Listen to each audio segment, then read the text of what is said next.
I want to talk to you about food inflation, and specifically one of the challenges of food protectionism. That is something that you have cautioned policymakers against. Was this something that came up in the conversations here in India? Because India has decided to go down the path of imposing export duties as well as bans on several food commodities. We saw India using that kind of restriction, and then when conditions improve, removing these restrictions. And I very much hope it would be the case this time around. What India is experiencing is a harvest that is quite problematic because of weather conditions. India has almost 1.4 billion people to feed. This being said, it is not in the interest of India to entice others to go for that kind of restriction, because it undermines open and free trade that is beneficial for India. So as India did last time around, when there was a restriction imposed and then it was relaxed, when there was clarity that the food situation is not as dramatic, I would really hope that we would see the same conscious and careful action this time around. The sooner, the better. You know, you spoke about Sri Lanka, and the IMF has reached an agreement with Sri Lanka and the current dispensation for about a 48-month period. How confident do you feel about that turnaround? And more importantly, you said that several other countries have also reached out to the IMF seeking extended help. Which are the parts that you're most concerned about? Which are the countries, the regions that you're most concerned about? I know that you have expressed apprehensions about the state of several countries in the African continent. Which parts of the world are most vulnerable when we talk about debt sustainability? Well, let's look at the data. We have about 25% of emerging market developing economies at or near debt distress. Sri Lanka is a case in hand. Lebanon has been a case for a long time. We know that the situation is much worse for low-income countries. Over 60% of low-income countries are at or near that distress. And we see middle-income countries that traditionally would be with strong fundamentals avoiding falling in that category, like Ghana, now being in it. Ghana has also approached the fund. We are working intensively with the government of Ghana.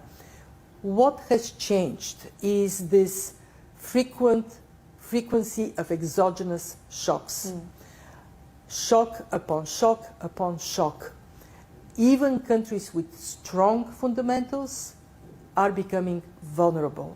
And the lesson for us is that we have to concentrate much more on building resilience to shocks, and prudent fiscal policies, sound buffers.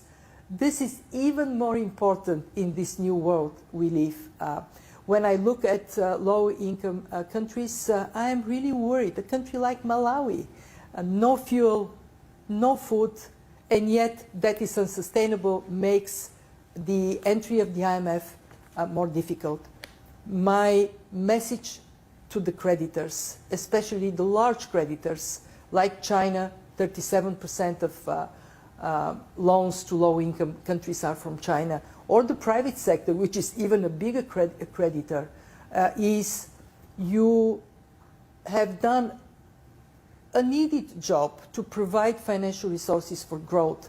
That is not necessarily bad, but in the environment of these shocks, when that is not sustainable, show leadership, move rapidly to provide debt relief to countries so we can help them. They can step up on their feet, they can grow again, and be a viable investment opportunity. One of the other goals, and I know that that is something that you've been passionate about as well, is bridging the gender gap. And the IMF has put together a comprehensive strategy to be able to help member nations do that. Does it worry you that while some progress has been made through the pandemic, things have gotten worse, not better?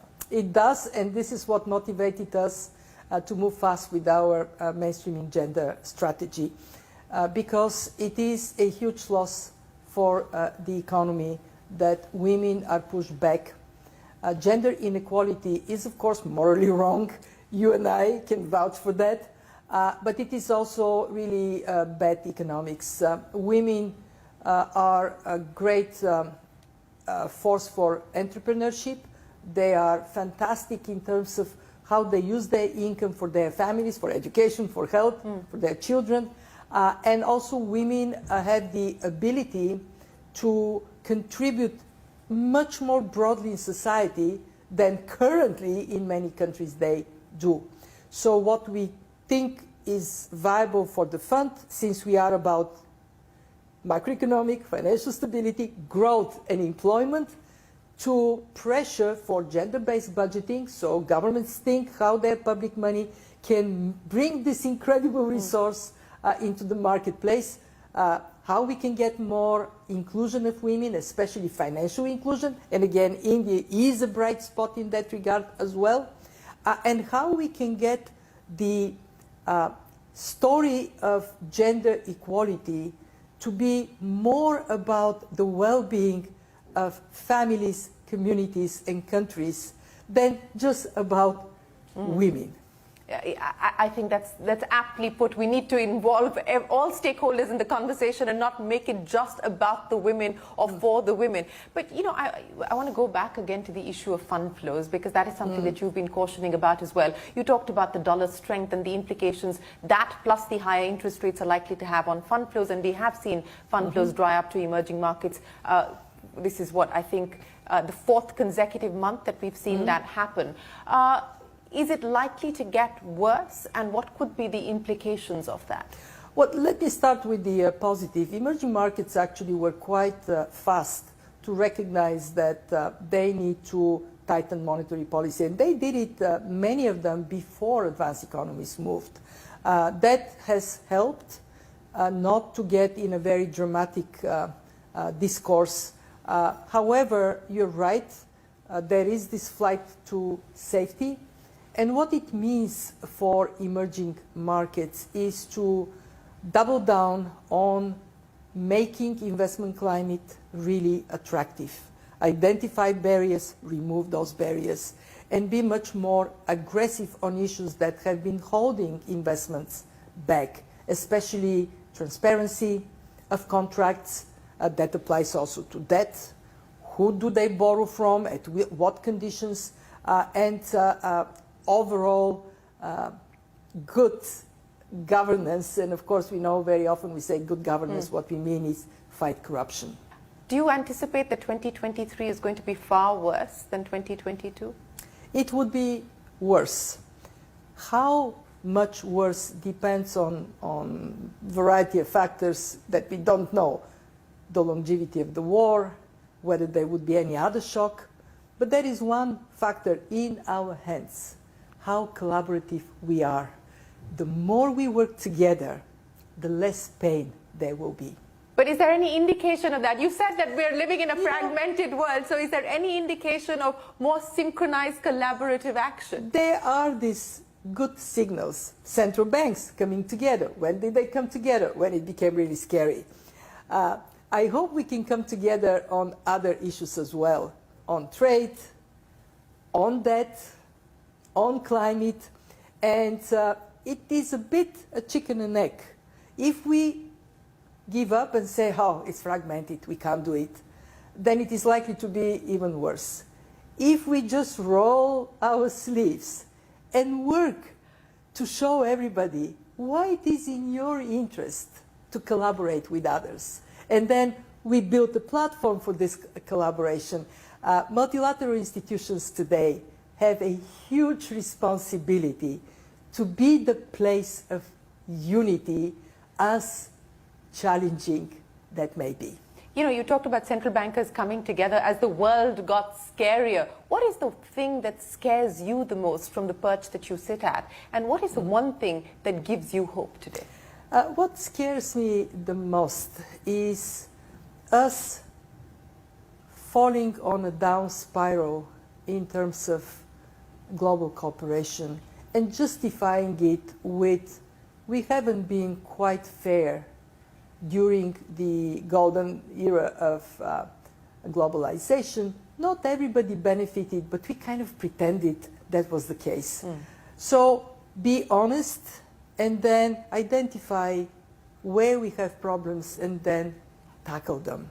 Don't shy away from them. And I worry that the forces of pushing us away may get even stronger in a context of prolonged war, and a war that may have other unexpected spillovers. What gives me hope? We people are very inventive, and we do have the smarts to overcome challenges. Take the pandemic. In 1 year, we had vaccines. So if only we could invent a vaccine against moving away from each other, a vaccine that makes us hug each other, the world would be a great place. Well, and we hope that if we do get that vaccine, it is available and accessible to all, because that wasn't the case with the COVID-19 vaccine. Kristalina Georgieva, it's been an absolute pleasure. Thank you very much for joining us here on the Global Dialogue. We appreciate your time, and I suspect you're going to have a very busy year going ahead. Thanks very much. Appreciate it. With that, it is time for us to wrap up this edition of the Global Dialogue. From all of us here on the team, goodbye. Thanks for watching.